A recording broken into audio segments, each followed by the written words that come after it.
Patay mo ilaw! Tsaka lang.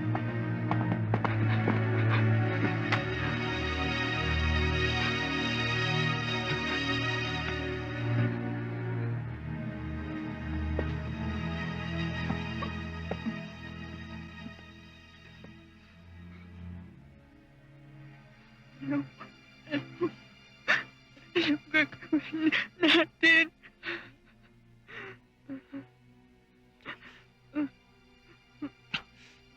Hindi ko alam. Basta ang usapan. Hindi tayo magkakilala. Wala tayong nakita. Wala tayong nadinig. Gigi,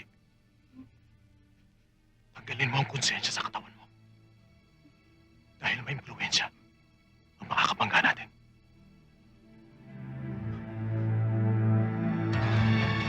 Nabasa mo na itong nasa headline. Lester, anong gagawin natin? Huwag mo pa sarili na babasa mo sa dyaryo! Nangako tayo, tatahimik tayo. Yun ang gagawin natin. Hindi matanggap ng konsensya ko itong nangyayari. Lester, natatakot ako, hindi ako makatulog. Ano bang dapat natin gawin? Ano gusto mo gawin? Sabihin mo lahat na nalaman mo para matahimik lang ang konsensya mo? Tapos ano? Mapaparinig ka na kakaisip dahil di mo alam kung nanganganib ang buhay mo! Ah! Lester, paano? Kung ikaw ako, anong gagawin mo? Ano bang dapat natin gawin? Uy, regaluhan mo nga yung inaanak mo. Bilan mo naman siya ng ganito. Ano ba kasi? Sige, mamili ka na. Kailangan niya na ribbon. Wala namang maganda pa dyan. Jenny, gusto niya yung may arte dito. Hi! Model! Hi! Sandali, ha? Eh, di ba artista yan? Oo. At alam mo ba? Mas malakas pang umano sa atin yan, ah. Dahil, he's always hooked with... Ang lakas sumitit na, no? Pero, tignan mo ngayon. Ha?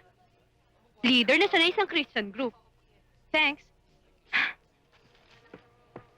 Hi, Mariel! Kamusta ka na? Ha? Ba't hindi ka na nag-a-attend na prayer meeting? Makabalik bisyo ka na, ha? Busy lang ako. One of these days, nadalaw din ako. Kahit gaano ka ka-busy, mag-devote ka naman ng time kay Lord. Siya nga pala may best friend, Gigi. Hi, G. Hi. Nice to meet you. Mabuti pa.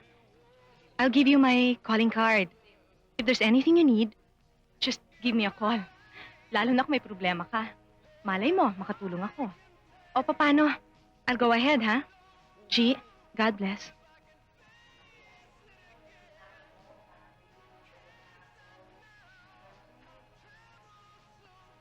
Hirap na ako sa buhay ko, Adele.